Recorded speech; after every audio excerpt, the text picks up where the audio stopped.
Hey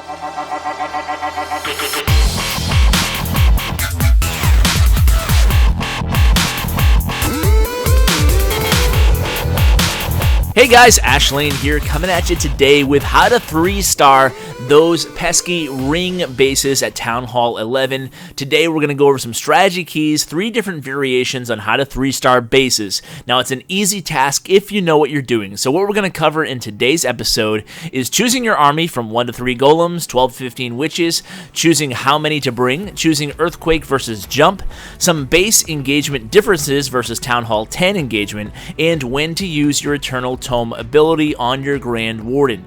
So let's jump right into it today. 2 golem, 2 jump variation, first by ManuFan. You can see here another typical resource ring base around that center. Now these are bad defensive layouts, but a lot of defenders haven't adjusted yet and haven't realized that these bases should be a big no-no in the game. For Town Hall 10 or Town Hall 11, we should be seeing these phase out, but as a savvy attacker, you can take advantage of these bases while they're still around using the methods I'll show today. So this is going to be the first variation, 2 golems. How does Manu decide to bring 2 golems versus 3 versus 1 versus none? Well, what I like to do is I tell people allow the inferno towers on defense to dictate how many golems you bring on offense. So in this case, there's 2 single target inferno towers and he brought 2 golems. The only way I would ever bring more than 2 golems is if there's at least 1 inferno tower set to multi-target. So let's go over that one more time. 2 single target infernos, bring only 1 or 2 golems. If you have 2 multi-targets or 1 of each, bring at least 3 golems. You're going to need those extra targets for those inferno towers. Because think about it. 2 golems actually provides 2, 4, 6 targets, including the golemites that they both spawn, and then the original golems. So that's not going to distract too many inferno towers, especially if there's 2 of them. If you have 3 golems, that's going to provide 9 targets for those inferno towers. So you can see here on this next variation, there's going to be just that, 1 single target and 1 multi-target, so we're going to be using 3 golems here, providing the 9 targets to help distract that multi. Now let's talk about base engagement. This is a lot different from Town Hall 10 attacks. Town Hall 10 attacks against these bases, I would at least attack, turning the corner. I've talked about this a lot in the past. If you want to go see my Breaking the Base series, we talk a lot about these 4 corner bases, but I don't like to clump up my troops like this.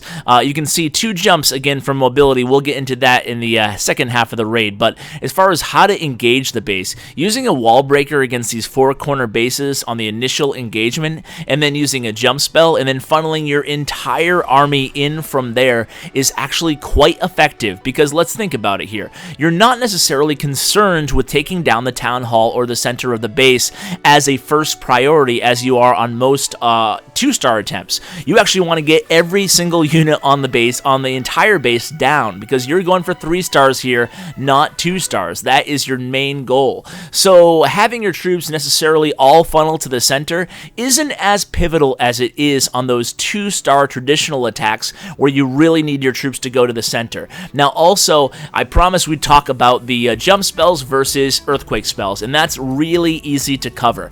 If you can take out 2 layers of wall with 4 earthquake spells, then use earthquake, not jump, and you might need some wall breakers to help out in the beginning.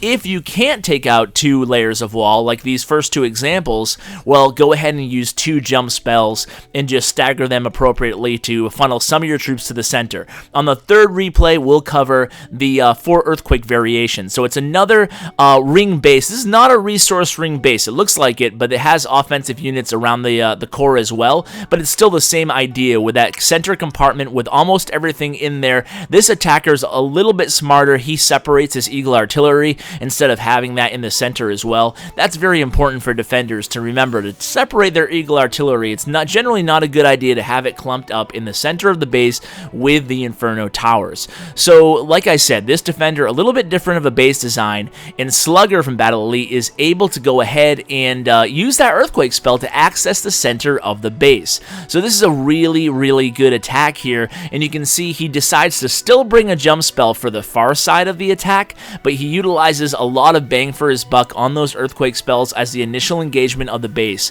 Now, you want to see here, the biggest thing you want to be careful of, obviously, is having those giant bombs eat up those witches. That's something that has gotten me a time or two in the past, so that's something you always want to be cognizant of. You can see on this attack, he made sure there was ample spacing between those golems and the rest of the troops, and that's really how you fight off and mitigate the damage done by those giant bombs. Now, in all three of these attacks, the Eternal Tome ability is used rather quickly into the raid. So using the Eternal Tome earlier in the raid versus holding it on for later on these mass witch attacks seems to be the way to go. So go ahead and engage the base.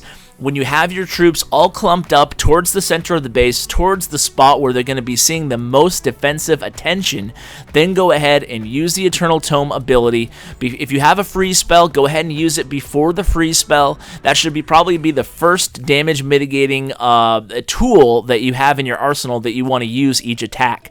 So I hope you guys enjoyed these three replays here. I think they helped illustrate different ways that you can tackle these bases using 2 or 3 golems with 12 to 15 witches. I hope you have an idea of how to hit these bases when you're kind of deciding on what type of army to use and what type of tactics to use. Remember, clump up your troops a little bit more and use your Grand Warden ability earlier and use jump spells unless you can take out 2 layers of wall. So guys, hope you enjoyed this video. Thanks for watching, and as always, take care, guys. Hey guys, thanks for watching my video. Just a few ways you can help the channel out.